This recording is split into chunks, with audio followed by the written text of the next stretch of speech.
Avec Shrek, Pixar signa un véritable coup de maître. Des visuels soignés, des musiques réussies, d'innombrables références et un humour efficace. Lord Farquaad, what's he like? Well, let me put it this way, Princess. Men of Farquaad's stature are in short supply. Mais pas seulement. Car Shrek, c'est aussi l'ambition de parodier les contes de fées, notamment leurs adaptations Disney. De se moquer des schémas classiques pour proposer quelque chose de nouveau.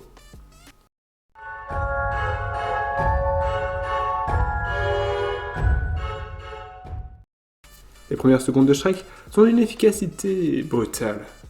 Après s'être essuyé avec une page de contes de fées, le héros va prendre un pain debout en fredonnant un air devenu culte. Et ce héros est un ogre. Un ogre au sale caractère qui vit en solitaire dans son marais. Tranquille. Du moins, jusqu'à l'arrivée d'une cohorte de créatures magiques chez lui. Elles ont été bannies par le seigneur de la province, Lord Farquaad, un redoutable méchant qui torture des pains d'épices.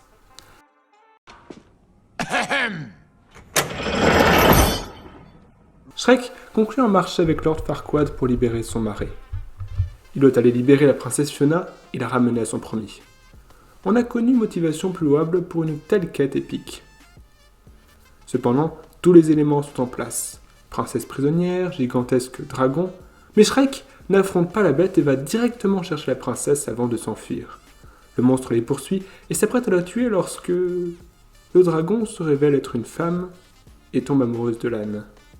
C'est intéressant de noter que la libération de Fiona, qui constitue le passage le plus intense du film, se situe lors des premières minutes. Ce n'est pas l'affrontement final comme cela est souvent le cas dans les dessins animés. Nombreux sont les clichés et tropes tordus par Shrek. Dans la scène de l'oignon, cliché du passage avec une belle morale, Shrek s'embrouille complètement, laissant le spectateur désemparé. Une scène très amusante, mais sans doute moins puissante que la transformation finale de Fiona. Après avoir reçu un vrai baiser d'amour, la princesse se transforme définitivement en ogresse. Une Belle et la Bête inversée. Shrek est également une parodie musicale.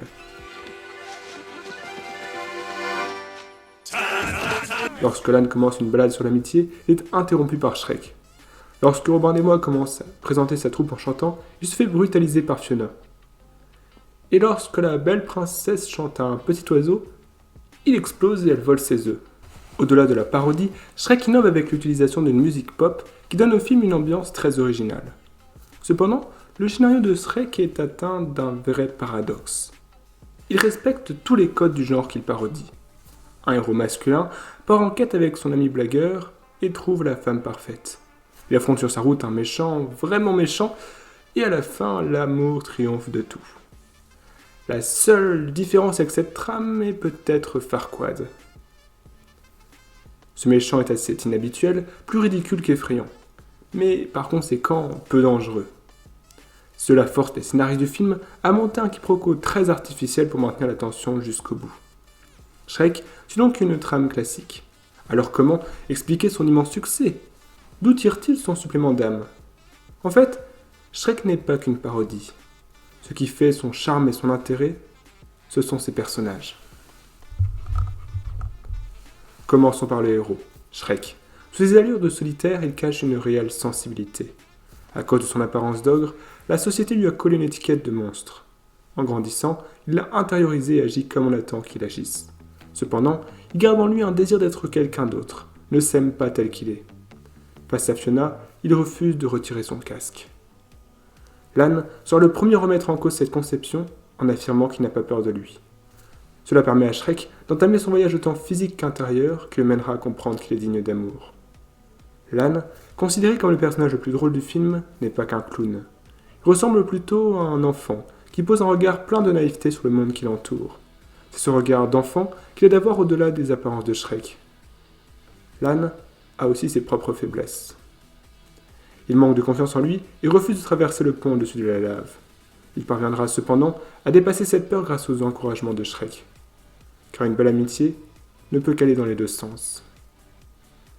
L'âne, c'est aussi aller au-delà de sa nature. Quand il découvre que Fiona se transforme en ogresse la nuit, il lui promet de ne rien dire à Shrek.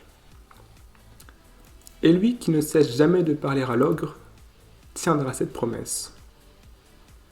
Cependant, il encourage Fiona à dire la vérité, lui explique que Shrek l'acceptera telle qu'elle est, semant les premières graines de la résolution finale. Fiona constitue peut-être le personnage le plus intéressant des trois. Elle n'est pas seulement une femme forte, elle est avant tout un personnage complexe et nuancé. Et c'est cela qui la rend forte. Elle est tiraillée entre l'image qu'elle veut renvoyer de princesse parfaite, son réel caractère et son douloureux secret. Au début du film, elle tente de rendre le moment de son sauvetage parfait, tente de maintenir les apparences d'une romance, même après avoir rencontré Shrek. Quand elle ne peut plus nier que son prince charmant n'en est pas un, la déception est grande. Elle traite durement son sauveur et s'isole. Pour peu de temps. Car, lors d'une nuit étoilée, elle entend Shrek se plaindre d'être jugé par les gens avant d'être connu, avouer qu'il n'apprécie pas la solitude. Touchée, elle revoit son regard vers lui. Peu à peu, son caractère véritable se révèle. Comme Lan a été le premier à essayer de devenir l'ami de Shrek, elle est la première à lui tenir tête avec succès. Shrek la respecte pour cela et commence à s'intéresser à elle. Les deux se rapprochent peu à peu, mais quelque chose ne va pas. Ce qui aurait dû les rapprocher les éloigne. Honteuse de sa transformation nocturne en ogresse, elle veut conjurer la malédiction en épousant Farquaad. Cependant, l'amour véritable ne viendra pas du seigneur humain, mais bien de l'ogre. En adoptant la nature d'ogresse pour de bon, Fiona comprend que le regard de la société importe moins que son propre regard sur elle-même, que le regard de ceux qui l'aiment vraiment. Sa malédiction n'était pas d'être une ogresse, c'était les codes sociaux. Quand elle décide de ne plus y prêter garde, la malédiction est brisée. Merci d'avoir regardé la vidéo jusqu'au bout, partagez la chaîne autour de vous, cœur sur vous.